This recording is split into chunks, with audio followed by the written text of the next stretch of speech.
সব জানাজানি তো হয়েই গেছে। অনু যদি দিল্লি থেকে এসে আমাদের সাহায্য না করত, আমরা কৌশিক বাবুকে এত সহজে ধরতেই পারতাম না। সমস্ত প্ল্যান তো তোমারই ছিল পারমিতাদি। আমি আর অপূর্বদা তো কেবলমাত্র তোমার কথা শুনে কাজ করে গেছি মাত্র। অনু, অনু তুমি যা করেছো তার জন্য কোনো কথাই যথেষ্ট নয়। তোমার মতো মনের জোর যেন সব মেয়েদের থাকে। আমি মা দুর্গার কাছে প্রার্থনা করেছি, তিনি যেন তার অন্তঃশক্তি সব মেয়েদের মধ্যে ছড়িয়ে দেন। কোনো মেয়েকে যাতে মুখ বুজে অন্যায় অত্যাচার সহ্য না করতে হয়। আমরা যে দুর্বল নই, অন্যায় অত্যাচারের প্রতিবাদ করতে পারি, নিজেদের ক্ষমতা জাহির করতে পারি, সেটা এবার বোঝাবার সময় হয়ে গেছে। আর শুভ্রা, এবারে কিন্তু তোমাকেও তোমার ভবিষ্যতের কথা ভাবতে হবে। হ্যাঁ, আর সেই পথে কিন্তু কৌশিক সহজে শুভ্রাদির পিছু ছাড়বে না। আগে আমাদের ডিভোর্স ফাইল করতে হবে। আমি জানি কৌশিক বাবু এত সহজে ডিভোর্স দিতে চাইবেন না। অনেক কাদা ছোড়াছুড়ি হবে শুভ্রা, তোমাকে শক্ত থাকতে হবে। আমরা সবাই তোমার পাশে আছি। অনেক মিথ্যে বলবেন কৌশিক বাবু, অনেক এলিগেশন আনবেন, কিন্তু তোমাকে ভাঙলে চলবে না। সব থেকে বড় কথা শুভ্রাদি, তুমি একবার তোমার দাদা ভাইয়ের কথাটা ভাবো তো। কত বড় একটা মিথ্যে অ্যালিগেশন আনলো কৌশিক, কিন্তু অপূর্বদা ভেঙে পড়েনি। কারণ অপূর্বদা জানে অপূর্বদা কোনো অন্যায় করেনি। তাই তো পারমিতাদি।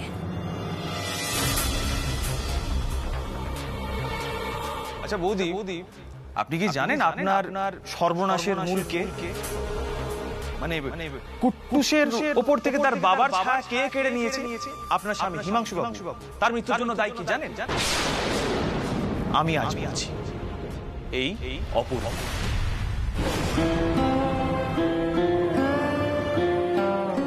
ধুর, কি সব আজে বাজে কথা ভাবছি আমি। কৌশিক বাবু বানিয়ে বানিয়ে যা পারলেন মিথ্যে কথা বলে গেলেন, আর আমি সেই নিয়ে ভাবছি।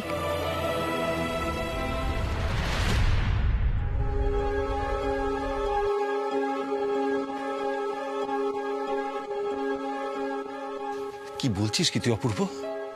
তোর কি মাথাটা একদম খারাপ হয়ে গেছে? তোকে আমি বারবার বলেছি ওই অ্যাক্সিডেন্টের ব্যাপারে পারমিতাকে একটা কথাও তুই বলবি না। আমি তোকে আজকেও বারণ করছি, একটা শব্দও বলবি না। না কাকু না, চেপে রাখার সিচুয়েশন আর নেই। তাছাড়া এই গিল্ট ফিলিং বয়ে বয়ে আমি নিজেই ক্লান্ত হয়ে গেছি। আমি না বলে পারমিতাকে কৌশিক সবকিছু জানিয়ে দেবে। তোমাকে তো আমি বলেছি কৌশিক সবকিছু জেনে গেছে।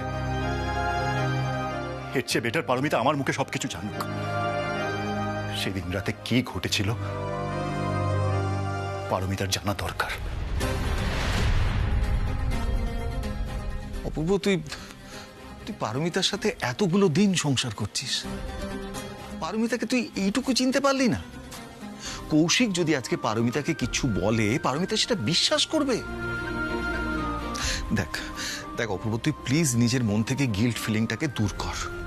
তুই ইচ্ছাকৃতভাবে কিচ্ছু করিসনি অপূর্ব।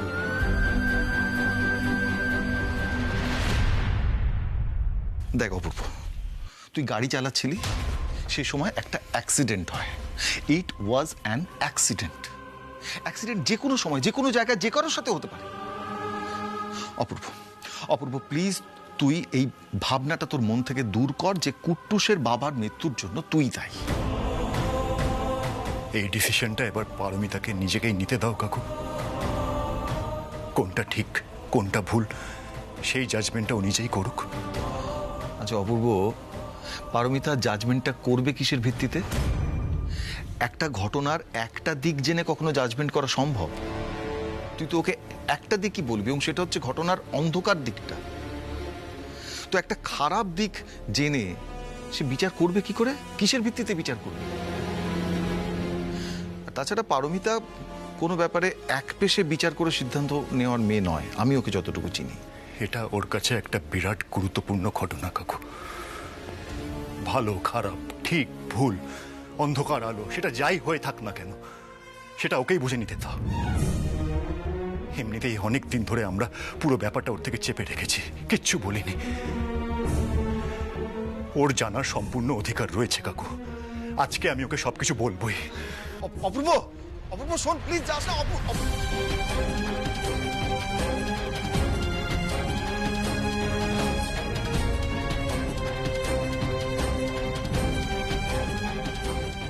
বাড়িতে একটা ঝড় ঠিক করে সামলানো যায়নি এখনো অবধি, তার মধ্যে আবার একটা ঝড় উঠতে চলেছে।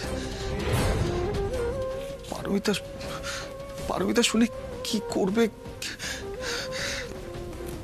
কিচ্ছু ভাবতে পারছি না আমি।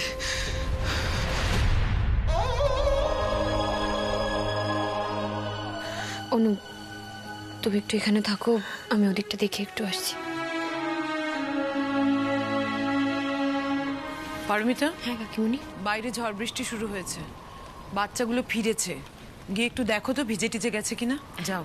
আর শোনো, বাড়ির এই নোংরা কেচ্চা এইসবের কথাবার্তা বাচ্চাগুলোকে বলতে যেও না, জানো তোমার তো সবকিছুতেই পাকা মন। যাও।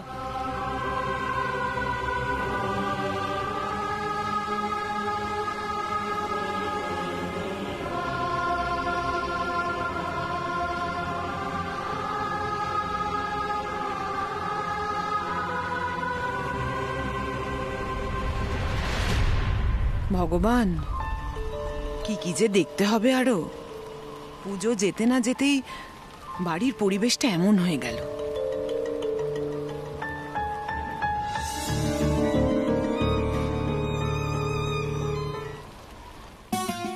এই দাঁড়া, তোরা একদম মারপিট করবি না। দাঁড়া দাঁড়া, চুপচাপ দাঁড়া। উফ বাবা,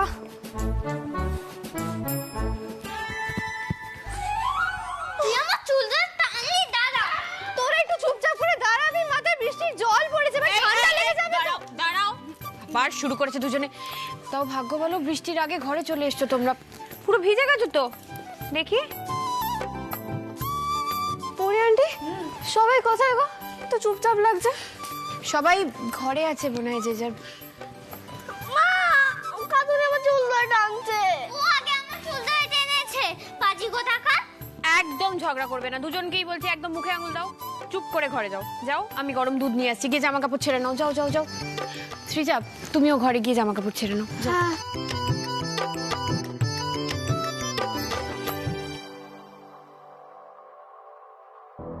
পরি আন্টি, হ্যাঁ,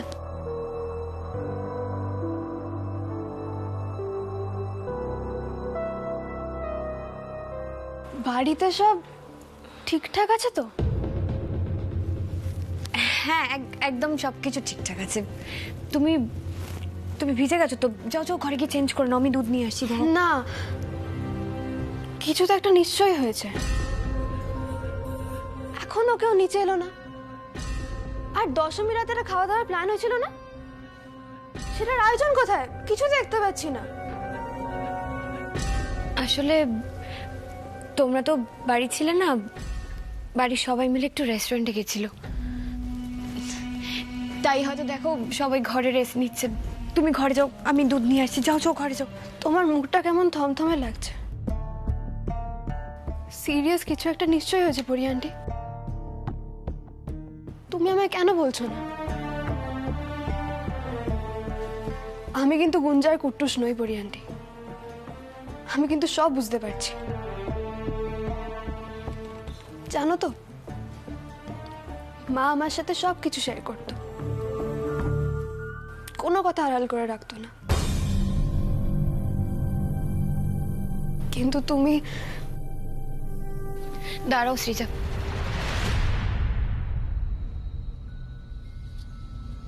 তোমার পিয়া ভালো নেই। পিয়া? কি হয়েছে পিয়া? পিয়া কোথায়? পিয়া ঘরে আছে, আমি যাচ্ছি। দাঁড়াও দাঁড়াও, এখন যেও না, এখন একটু পিয়াকে একা থাকতে দাও। তুমি তো পিয়ার খুব কাছের, পিয়ার কষ্টটা তো তুমি বোঝো। পিয়া একটা সমস্যার মধ্যে আছে শ্রীজা।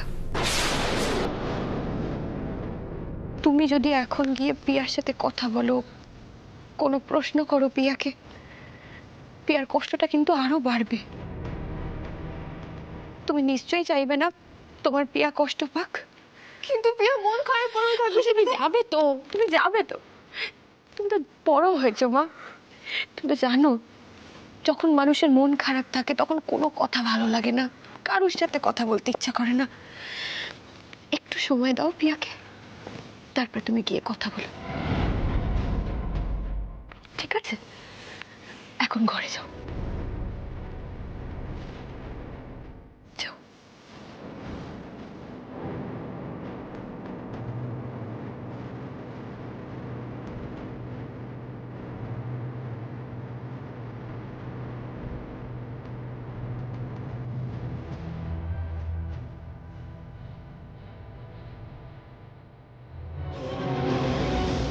তোমাকে বারণ করেছিলাম না বাচ্চাদের সামনে এইসব কথা বলবে না? শুনলে না তো? আমি কি করতাম বলুন কাকিমণি? আমাকে সৃজা এমনভাবে জিজ্ঞাসা করলো, আমি তো শুধু বলেছি শুভ্রা সমস্যার মধ্যে আছে। এটুকুও যদি না বলতাম ও আমাকে ভুল বুঝতো। তুমি কি বলেছো সেটা আমি শুনেছি। কেন তুমি বলতে পারতে না যে শুভ্রার শরীর খারাপ? সৃজা চুপ করে থাকবে? না না, অনেক প্রশ্ন করবে। এই বয়সী মেয়েদের কৌতূহলটাই অন্যরকম হয়। সত্যিটা কখনো এড়িয়ে যাওয়া যায় না কাকিমণি, সেটা একদিন না একদিন জানাজানি হয়েই যায়। আর সত্যিটা যতই কঠিন হোক, সেটা যেরকম জানতেও হয় আর মানতেও হয়। সত্যি কখনো লুকিয়ে রাখা যায় না, আর লুকিয়ে রাখা উচিতও নয়।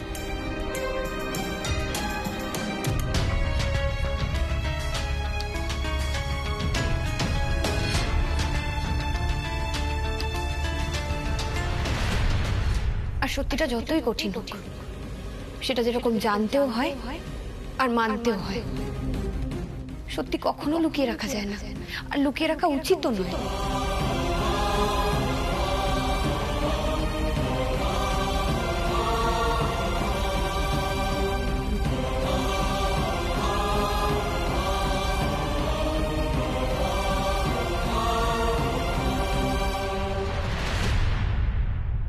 আমি বলে দেব, আমি পারমিতাকে সব বলে দেব।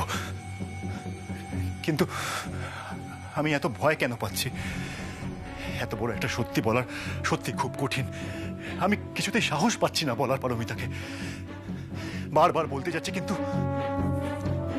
কিন্তু আর না, না, আমি আর এত বড় সত্যি পারমিতা থেকে কিছুতেই লুকিয়ে রাখতে পারবো না, কিছুতেই না। আমি সব বলে দেব। ও গড,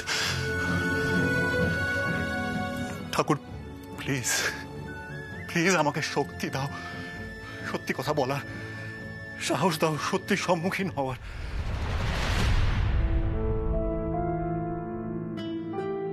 শুনছো?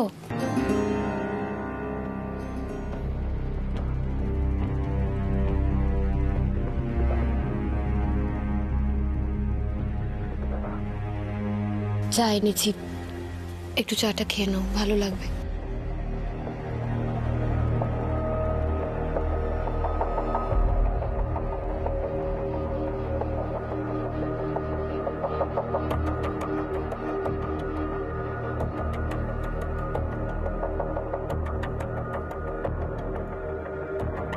বাড়ির সবার যা অবস্থা, আমি তো বুঝতেই পারছি না কিভাবে সামলাবো সবাইকে। আমি বুঝতে পারছি তোমার মনের মধ্যেও ঝড় বয়ে যাচ্ছে। এভাবে ভেঙে পড়লে চলবে না অপূর্ব, এখন আমাদের শক্ত হতে হবে অনেক। এই লড়াইটা কিন্তু এখানেই শেষ নয়।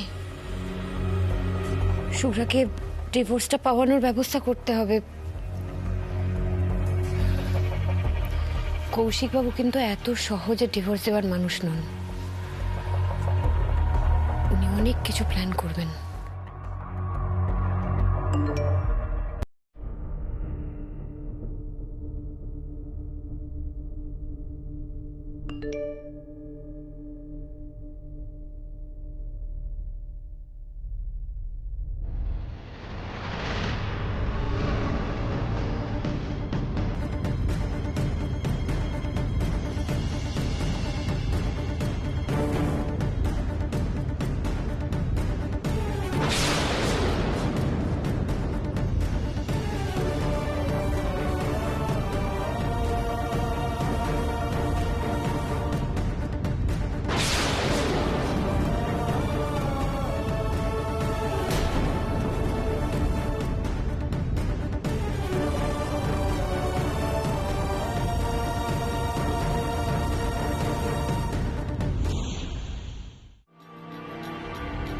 অপূর্ব, অপূর্ব, এই দেখো দেখো, কৌশিক বাবু আমাকে মেসেজ পাঠিয়েছেন, ওনার কত বড় স্পর্ধা, উনি প্রমাণ দিয়েছেন আমাকে। আমি বলেছিলাম না উনি অনেক জল ঘোলা করবেন। আমি এক্ষুনি সব ডিলিট করে দিচ্ছি। ওনার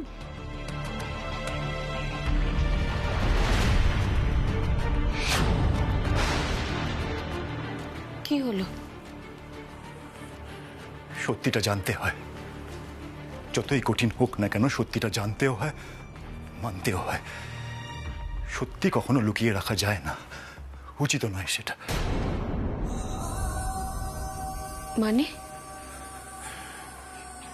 কৌশিক তোমাকে যা যা বলেছে আমার বিষয়ে সব সত্যি পারমিতা।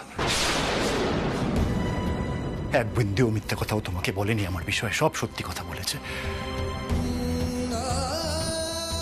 সেদিন পাহাড়ি রাস্তায় আমি গাড়ি চালাচ্ছিলাম, হিমাংশুবাবু মাঝপথে আমার থেকে লিফট চেয়েছিলেন। আমার ড্রাইভার বারবার ঘুমিয়ে পড়ছিল দেখে ড্রাইভারকে সরিয়ে আমি নিজে স্টিয়ারিং এর কন্ট্রোলটা নিই। রাত্রে নিউজটার কারণে আমার মাথায় এমনিতেই কাজ করছিল না, কিছু বুঝতে পারছিলাম না কি করছি না করছি। উদ্ভ্রান্তের মতো আমি ড্রাইভ করে যাচ্ছিলাম। হঠাৎ ওই পাহাড়ি রাস্তায় একটা টার্ন আসে, আর তখনই সব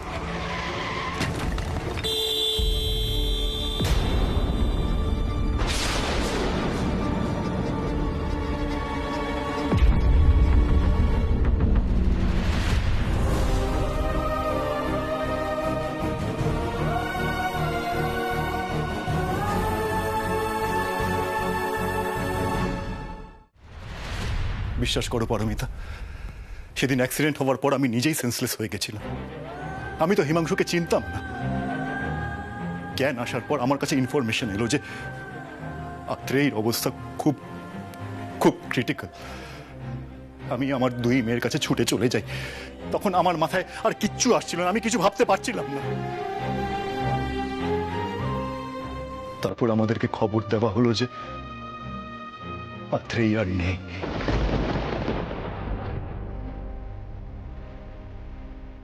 আমার দুই মেয়ে দিশেহারা হয়ে পড়েছিল, ওদের কান্না কিছুতেই থামাতে পারছিলাম না পারমিতা, কিছুতেই না।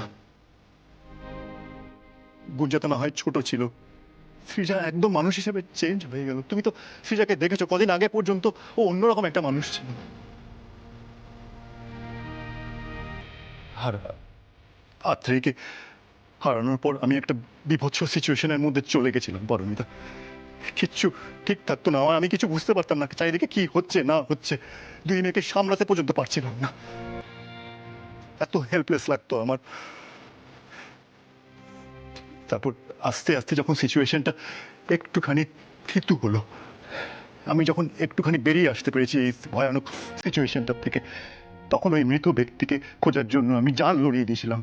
ওনার পরিচয় জানার জন্য আমি এদিকে সেদিকে কোথায় না কোথায় দৌড়েছি, কিন্তু কোথাও ওনার খোঁজ আমি পাইনি, কোথাও না, কোথাও পাইনি। বিশ্বাস করে পারমিতা, অনেক খুঁজেছে কিন্তু কোথাও পাইনি। তারপর যখন হাল ছেড়ে দিলাম, তখন একদিন ভগবান কুট্টুসকে আমার সামনে এনে দাঁড় করিয়ে দিল।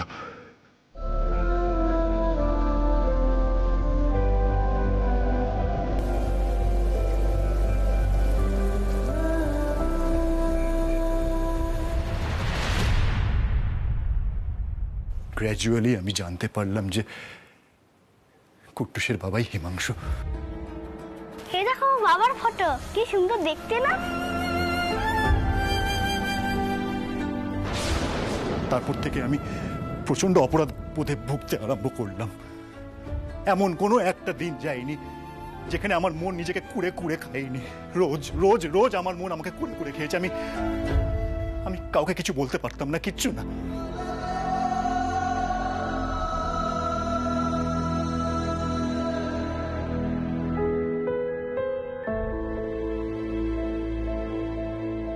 একটা ফুলের মতো শিশু তার বাবাকে হারিয়েছে আমার কারণে। এটা আমার দুর্ভাগ্য পারমিতা। যে মুহূর্তে আমি আত্রেয়ীকে হারাই, ঠিক সেই মুহূর্তে তুমি কুট্টুস হিমাংশুকে হারিয়েছ। সেদিনকার পর থেকে আজ অব্দি যা যা ঘটেছে সব তোমার জানা পারমিতা, কিন্তু আমি জানি না তুমি মানবে কিনা। সেদিনের সেই ঘটনাটা কিন্তু শুধুমাত্র একটা অ্যাক্সিডেন্ট ছিল। It was not deliberate. It was not deliberate Paramita, আমি ইচ্ছা করে করিনি। অ্যাক্সিডেন্ট। শুধু যাওয়া আশা, শুধু স্রোতে ভাষা, শুধু আলো আঁধারে কাঁদা হাসা, শুধু যাওয়া আশা, শুধু স্রোতে ভাষা,